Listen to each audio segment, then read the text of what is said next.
Everyday life, from the significant to the petty.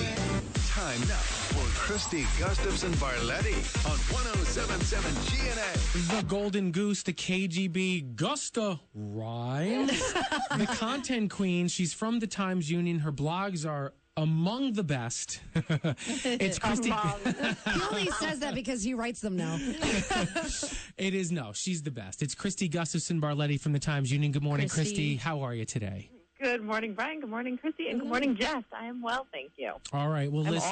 I'm all fired up, though, about Matt Lauer. I up at 5 a.m. Googling about it. I have every TV station on. I'm like, I need to know more. What'd you think of his quote-unquote apology today? Yeah, I mean, it probably literally took the last 24 hours for his team to write that, carefully craft every single word. Mm-hmm. I think it's good that he sort of admitted some wrongdoing. Of course, he says some things are lies because some things will be lies, but it's like he had to come out with it, and no matter what, it's never going to be good enough for people. Yeah, that's a fair point. Do you think that he'll be, can you see him back on TV again working sometime in the future? I said that to my husband this morning. I said, okay, I take back what I said yesterday because I was predicting some of the things he may do. I said, forget it now.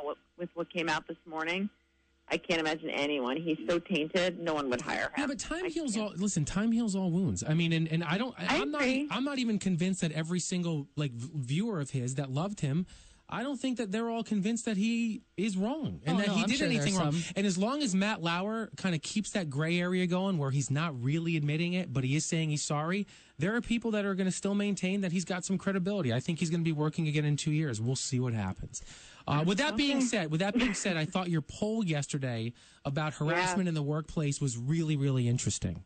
Yeah, so obviously we use this story as kind of a stepping stone, but any of the stories from the last couple of months could have done this, but this was really, sparked the idea. We asked people, have you experienced any kind of sexual harassment at work? The poll did very, very well. A lot of people responded, and the three choices were never, on occasion, or frequently. So do you want to take a guess at what came in number one? I would think probably the middle ground one, on occasion. Yeah. So on occasion was 55%. So that basically took half the vote. Interestingly, 11% took frequently. Wow. Okay. 11%. 61 votes. That's still a lot. But what seemed to get people sharing this poll on social media and talking about it a lot was they were surprised by the next question, which was, if you've experienced sexual harassment at work, how did it affect you? Now, the results of this were what really seemed to surprise people, because the three choices were, it doesn't bother me, or it didn't bother me, it moderately affected me, or it affected me greatly. Okay, so this is interesting because these are all of the people who admitted that in the workplace they did experience something had happened. Some kind of sexual harassment. So that would be 66%, because you would combine the on occasion and the frequently. So 66%, so two-thirds of people said yes. And then the number of people, though, who said it affected them greatly was only 14%.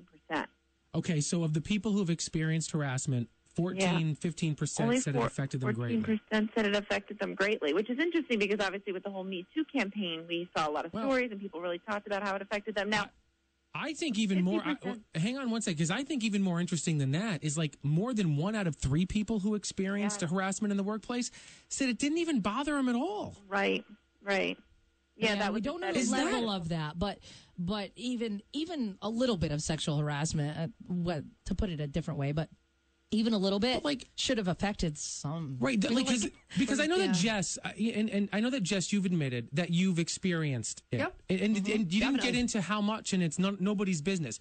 But I know that it affects you. Yeah. You would never say it hasn't affected me. No. How can it didn't bother me at all? Right? How can it not bother you at all? Isn't that odd to you, Christy? It is. It definitely is. And like I said, especially, I think you're right. That is the more significant number, especially because of people with the Me Too thing saying, it doesn't bother me. Well, of course it bothers you because it should bother you. It makes sense that it bothers you, but also you joined in the whole Me Too conversation. You told your story. You shared about how it affected you, and it bothered you. So it surprises me that such a large number, relatively speaking, that, like you said, more than a third are saying it doesn't bother me. And this is an anonymous poll, so people aren't saying it doesn't bother me because they don't want people to think that they're soft or weak or whatever. Right, because you couldn't tell who it was. Right, I can't tell who voted for what.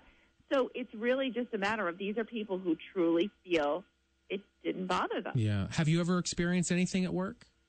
No, never in the workplace. I wrote about this. I had one incident one time with a former colleague. We weren't even at work, and he hasn't worked there in forever, and no. Yeah. But so really, I would say overall, no. Overall, okay, so very, almost infrequently, but even that little situation that you had with that person at least bothered you a little, right? Yeah. Oh, yeah. At the moment, I was actually with my husband. I said, oh, blah, blah, blah, just said this. That was weird and creepy. But it was more just, he was with his child. It was just weird. I think it would be weird more than anything. That was the best way to say. But I can't even compare myself to the stories that these women are telling and men, these are, real stories of people who are truly been affected and had deep experiences that affected them professionally and personally. And with that regard, I can't even say that nothing that I've had would even come close to that. Well, I want to say this, okay, because there could be somebody listening right now that might be experiencing something in their workplace.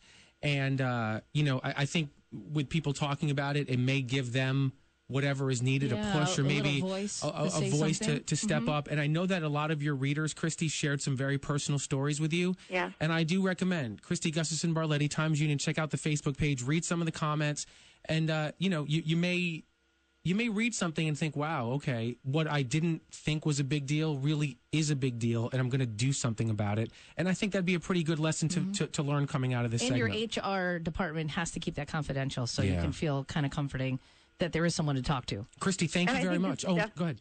I was just going to say, I think this whole thing is definitely encouraging more people to come forward and feel comfortable and know that they will be vilified, but then they'll be supported. Thanks, Christy. We'll talk to you next week. Thank you. All right, bye, guys. All right, thanks.